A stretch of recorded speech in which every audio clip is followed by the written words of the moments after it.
نماز میں کیا صورت ہو گئی بگڑ کر؟ جنازے کی نماز خود دعا تھی، لیکن جب ہم نہیں سمجھے کہ یہ دعا ہے تو مسلمانوں نے اس کے بعد ایک دوسری دعا شروع کی۔ وہ دعا بھی کیسے ہوتی ہے؟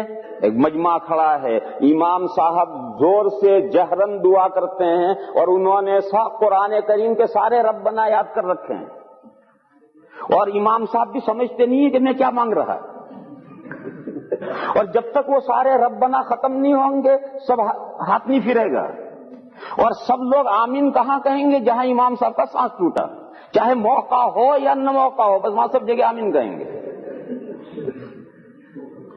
دیکھو میرے بھائیو، جو چیز تھی یوں رسمیں بن گئی اور روح ختم ہو گئی، یوں رسمیں ختم ہو گئی اور روح ختم ہو گئی۔ تو جنازہ ایک دعا تھی، اس کو یوں سمجھے نہیں، اس کے بعد جو دعا نکلی اس دعا کو بھی ایک رسم بنا دیا۔ حالانکہ اصل جو اسلام کے جو طریقہ تھا وہ کیا تھا کہ جنازے کی نماز ادا کرو، یہی میت کے لیے دعا ہے، کمپلیٹ دعا ہے۔ پھر اس کے بعد کیا کرنا ہے؟ اس کے بعد جنازہ اٹھاؤ، قبرستان جاؤ، قبرستان میں میت کو قبر میں رکھ کر سب قبر بند ہو جائے۔ تو حضور ابو داؤد شریف میں حدیث ہے، حضور اکرم صلی اللہ تعالی علیہ وسلم نے ایک موقع پر قبرستان میں جب میت کو دفن کر کے قبر بند ہو گئی تو حضور نے تمام صحابہ سے یہ فرمایا کہ صلوا لأخیکم التثبیت فإنہ الآن یسأل، استغفروا لأخیکم، یہ جملہ بھی ہے، استغفروا لأخیکم وصلوا لہ التثبیت فإنہ الآن یسأل۔ حضور نے فرمایا اپنے بھائی کے لیے مغفرت طلب کرو، بخشش طلب کرو، اور خاص طور پر یہ دعا مانگو کہ اب اس میت سے جو سوال جو جواب ہونے ہیں ان سوال جواب میں اللہ تعالیٰ اس کو صحیح جواب دینے کی توفیق عطا فرمائے۔ کیوں؟ حضور نے فرمایا کہ یہ میت اب یعنی یہاں سے ہمارے ہٹتے ہی جو ہی ہم یہاں سے ہٹیں گے کہ اس سے سوال جواب شروع ہو جائیں گے۔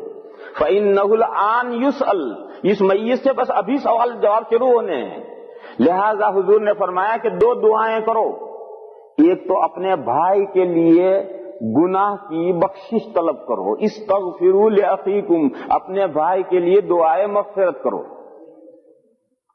اور دوسری وصلوا لہ التثبیت، اور اس کے لیے تثبیت کی دعا کرو کہ جو سوال اس سے ہو اس کا صحیح جواب دینے کی اللہ اسے توفیق عطا فرمائے، اس کے دل کو مضبوط کریں اور یہ گھبرا نہ جائے اور بالکل صحیح جواب دے، ایسی اللہ اسے توفیق عطا فرمائے، یہ دعا کرو۔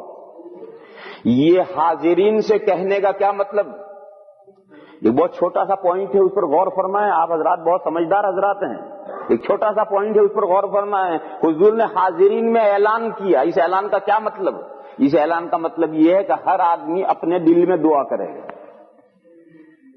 ہر آدمی اپنے دل میں دعا کرے گا، اور اگر حضور نے ہاتھ اٹھا کر کے خود دعا مانگی ہوتی تو پھر لوگوں کو تو آمین آمین کہنی ہے، انہیں یہ ہدایت کرنے کی ضرورت ہی کیا ہے کہ یہ دو دعائیں کرو، یہ ہدایت کرنے کی ضرورت کیا ہے؟ حضور تو عربی جانتے ہیں، سارا مجمع عربی جانتا ہے، حضور جو دعا کریں گے اسے وہ سمجھیں گے، اس پر آمین کہیں گے، انہیں کوئی ہدایت کرنے کی ضرورت ہی نہیں ہے۔ ان کو یہ ہدایت کرنا مجمع کو کہ یہ دو دعائیں مانگو، اس کا مطلب ہے کہ سارا مجمع اپنے دل میں دعا مانگے گا، چاہے ہاتھ اٹھا کر مانگے چاہے بغیر ہاتھ اٹھا کر مانگے، یہ دعا ہے۔ بس یہ دو دعائیں سنت سے ثابت ہیں، دو، ایک تو نماز جنازہ، یہ تو نماز جنازہ خود دعا ہے، ایک تو یہ ثابت ہے، اور پھر یہ قبر بند کرنے کے بعد میں یہ دو دعائیں میت کے لیے کرنا۔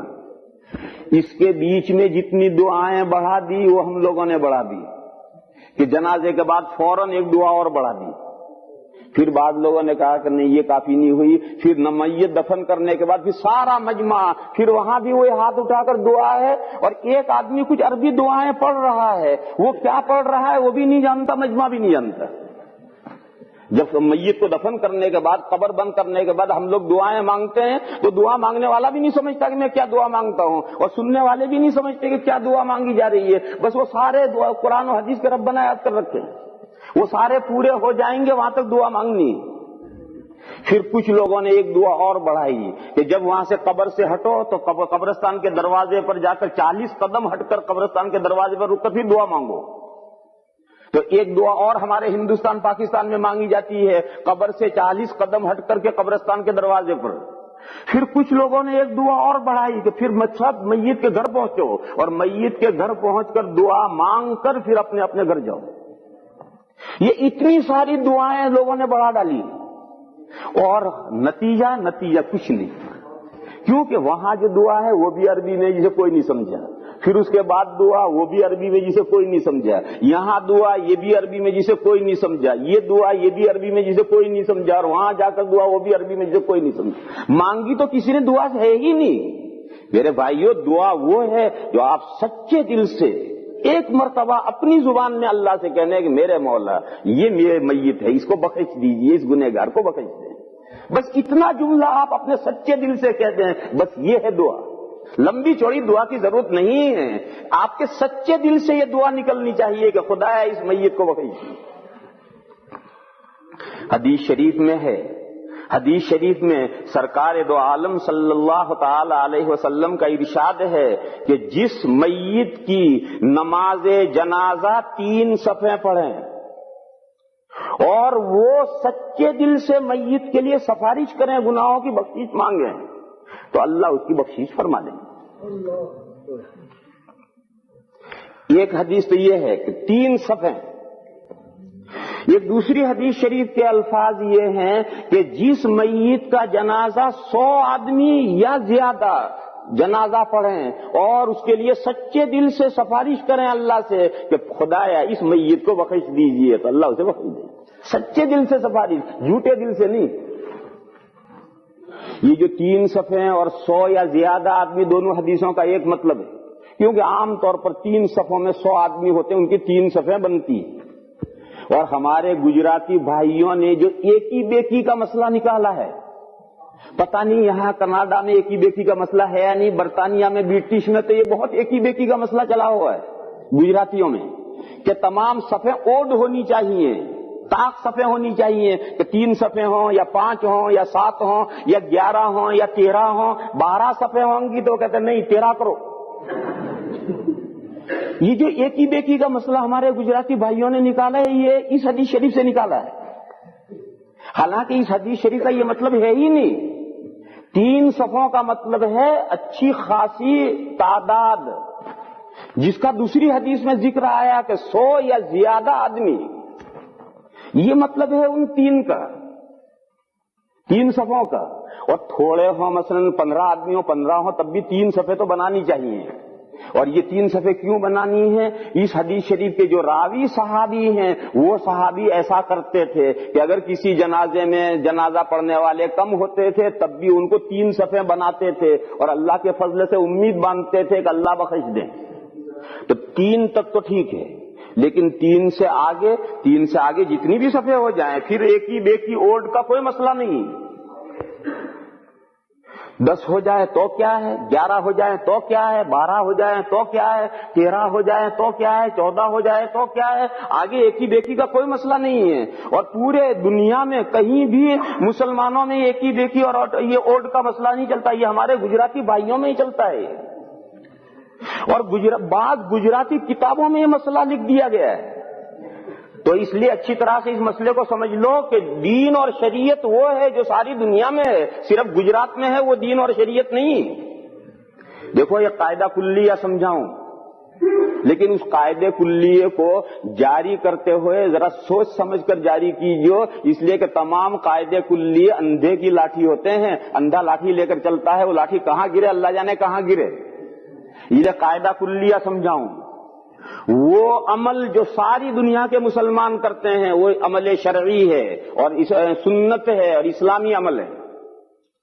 اور وہ عمل جو ایریا وائز ہے, کینیڈا میں ایک عمل ہے, برٹش میں اسے کوئی نہیں جانتا. ایک عمل برٹش میں ہے, فرانس میں اسے کوئی نہیں جانتا. ایک عمل یورپ اور امریکہ میں ہے, ایشیا میں اسے کوئی نہیں جانتا. ایک آدمی گجرات میں ہے, عمل ہے, راجستھان میں اور یو پی کے لوگ نہیں جانتے. ایک عمل یو پی میں ہے, گجرات کے لوگ نہیں جانتے. ایک عمل ہندوستان میں ہے, برما اور رنگون والے اسے نہیں جانتے. ایک عمل ہندوستان میں ہے، چین میں اسے کوئی نہیں جانتا. یہ اسلامی عمل نہیں ہے، اس لیے کہ اسلام کا مدار دو چیزوں پر ہے، قرآن اور حدیث پر، اور قرآن اور حدیث پوری دنیا میں ہے. قرآن اور حدیث پوری دنیا میں یکساں پڑھے جاتے ہیں. لہذا جو اسلامی اور شرعی عمل ہیں وہ ساری دنیا میں رائج ہوں گے، اور لوگوں نے اپنی سمجھ سے جو چیزیں نکالی ہیں وہ ایریا وائز ہوں گی. کسی علاقے میں مرنے کے بعد میں طرح طرح کی رسمیں اور بدعات رائج ہوں گی، دوسرے علاقے والے اسے نہیں جانتے، ان کے یہاں کچھ اور چیزیں ہوں گی، تیسرے علاقے میں کچھ اور چیزیں ہوں گی. تو یہ قاعدہ کلی یاد رکھو کہ چونکہ اسلام کا مدار قرآن اور حدیثوں پر ہے، اور قرآن اور حدیثیں کسی خاص علاقے میں نہیں، لہذا ساری دنیا میں مسلمانوں میں جو عمل چل رہا ہے وہ اسلامی عمل ہے، وہ سنت ہے. اور جو ایریا وائز عمل ہیں کہ اس علاقے کے ہمیں مسلمان کرتے ہیں، اس علاقے میں لوگ نہیں جانتے، اس علاقے میں کرتے ہیں، اس علاقے کے لوگ اس سے بے خبر ہیں، یہ سب لوگوں کی نکالی ہوئی چیزیں ہیں. یہ قرآن و حدیث میں یہ چیزیں نہیں. تو اب آپ دیکھیے، آپ عرب کے کسی جنازے میں جا کر شریک ہوئیے تو آپ کو یہ دو چیزیں ملیں گی. نماز جنازہ، ساری دنیا میں مسلمان نماز جنازہ پڑھتے ہیں، کوئی دنیا کا ایسا خطہ نہیں ہے جہاں مسلمان نماز جنازہ نہ پڑھتے ہیں. معلوم ہے نماز جنازہ شرعی چیز ہے. پھر قبر بند کرنے کے بعد میں تھوڑی دیر کھڑے رہ کر کے اس کے لیے دعا ساری دنیا میں مسلمان کرتے ہیں، کہیں چلے جاؤ. معلوم ہوا یہ بھی شرعی چیز ہے. اور اب باقی چیزیں ایریا وائز ہیں. جنازے کے بعد فوراً دوسری دعا، جنازے کے بعد دعا کہیں ہے کہیں نہیں. پھر قبرستان سے ہٹ کر کے قبرستان کے دروازے پر رک کر دعا دنیا میں کہیں ہے کہیں نہیں. پھر سارے لوگ میت کے گھر جائیں اور وہاں دعا کر کے منتشر ہوں، یہ دنیا میں کہیں ہے کہیں نہیں. تو یہ جو باتیں جو کہیں ہیں دنیا میں اور کہیں نہیں ہے، یہ ایک موٹی سی علامت ہے اس بات کی کہ یہ قرآن و حدیث کی باتیں نہیں ہیں. اگر یہ قرآن و حدیث کی باتیں ہوتی تو قرآن و حدیث تو ساری دنیا میں ہے، لہذا یہ عمل ساری دنیا میں ہونا چاہیے. یہ قاعدہ کلیہ میں نے بتایا ہے، مگر ہر قاعدہ کلیہ کو جاری کرنا ہر ایک کے بس کا نہیں ہے. وہ قاعدہ کلیہ جاری کرتے ہو تو بہت سی جگہ پر آدمی غلطی کرتا ہے. السلام علیکم ورحمۃ اللہ وبرکاتہ. تو آپ نے سنا کہ حضرت مفتی سعید صاحب پالنپوری رحمۃ اللہ علیہ جو دارالعلوم دیوبند کے سابقہ شیخ الحدیث گزرے ہیں اور محدث، اپنے وقت کے محدث گزرے ہیں، انہوں نے صاف صاف کہا کہ جو حدیث کی جو کتابیں ہیں، جیسے بخاری شریف ہے، مسلم شریف ہے، یا داؤد شریف ہے، یا ترمذی شریف ہے، جو بھی یہ کتابیں ہیں، ان کے علاوہ باقی اس کے علاوہ بہت ساری کتابیں ہیں، اور قرآن اور احادیث دو ہی چیزیں ہیں. اب کون سی کتاب ہے، کون سی حدیث کی کتاب ہے، کون سی نہیں، اس میں ہمیں نہیں جانا ہے. جیسے حضرت نے فرمایا کہ قرآن اور حدیث یہ اللہ کی طرف سے ہمارے اوپر جو عنایت ہوئی ہے، جیسے احادیث حضور صلی اللہ علیہ وسلم، اور قرآن جو ہے اللہ کا کلام جو ہمارے نبی صلی اللہ علیہ وسلم پر نازل ہوا، اور اللہ کے نبی صلی اللہ علیہ وسلم کے ذریعے ہم اس امت کو دیا گیا، اور اس کے اندر تمام مسئلے مسائل جو بھی چیزیں ہیں، اور جو چیز قرآن سے نہیں مل رہی ہے وہ احادیث سے ضرور ملتی ہے. تو حضرت نے کیا فرمایا، جیسے ہی ہم مردے کو گھر سے اٹھاتے ہیں، کوئی کیا، ہم نے تو خود دیکھا ہے کہ 40 قدم ٹوٹتے ہیں، 40 قدم جو ہیں وہ چلتے ہیں، کبھی ادھر کبھی ادھر، 10 بدلتے رہتے ہیں، جیسے کسی کے 10 قدم ہوتے ہیں، پھر فاتحہ پڑھتے ہیں، پھر نماز جنازہ پڑھتے ہیں، پھر فاتحہ پڑھتے ہیں. یہ غلط چیز حضرت نے بتایا. جو دین ہے پوری دنیا کے اندر اللہ کی جو شریعت ہے وہ ایک ہی ہے. یہ نہیں ہے جیسے ہندوستان کے الگ شریعت ہوگی، پاکستان کے اندر الگ شریعت ہوگی، نہیں، بلکہ جو شریعت ہے وہ سب کے لیے ایک ہے، یکساں ہے. تو حضرت نے فرمایا یہ چیزیں بالکل نہیں ہیں، اور یہ چیزیں ہمیں کرنی بھی چاہیے. جب قرآن و حدیث سے یہ چیزیں ثابت نہ ہو تو ہمیں یہ چیزیں نہیں کرنی چاہیے، ان چیزوں سے بچنا چاہیے. اور جیسے حضرت نے یہ بھی فرمایا کہ امام صاحب دعا مانگتا رہتا ہے، اس کو یہ نہیں پتا کہ کون سی دعا مانگنی ہے. یہ بالکل حضرت نے کہا، کیونکہ بہت سارے حفاظ ہوتے ہیں اور جن کو ان کا ترجمہ معلوم نہیں ہوتا ہے، اور جو آمین کہنے والے ہوتے ہیں، تو حضرت نے کہا بعض اوقات اس کو سانس چڑھی ہوئی ہوتی ہے، اس کی وجہ سے وہ آمین کہہ دیتے ہیں، حتیٰ کہ اس کا وہ جملہ وہاں پر دعائیہ جملہ جو ہے وہ مکمل نہیں ہوا ہوتا ہے۔ تو حضرت نے یہ بات بتائی، اور حضرت نے یہ بتایا کہ اگر ہم قبرستان پہ جیسے ہی مردے کو دفن کرتے ہیں اس کے بعد تو دعا کرنی ہے مردے کے لیے، جیسے حضرت نے فرمایا کہ دعوت شریف کے اندر حدیث ہے، اللہ کے نبی صلی اللہ علیہ وسلم نے فرمایا کہ اپنے مردے بھائی کے لیے یہ دو دعائیں مانگو، کہ ایک یہ کہ اس سے کہ جو بھی گناہ ہیں اللہ اس کے گناہوں کو معاف فرما دے، اور جو اس وقت اس سے سوال پوچھے جائیں گے ان سوالوں کا صحیح جواب اس کو بتانے کی توفیق عطا فرما۔ تو حضرت نے یہ باتیں بھی بتائی ہیں، اور حضرت نے یہ بھی فرمایا جیسے ہی ہم 40 قدم پیچھے ہٹتے ہیں تو وہاں بھی جا کر میت کے لیے دعا مانگتے ہیں، پھر وہاں سب مل کر میت کے گھر جاتے ہیں وہاں بھی دعا مانگتے ہیں۔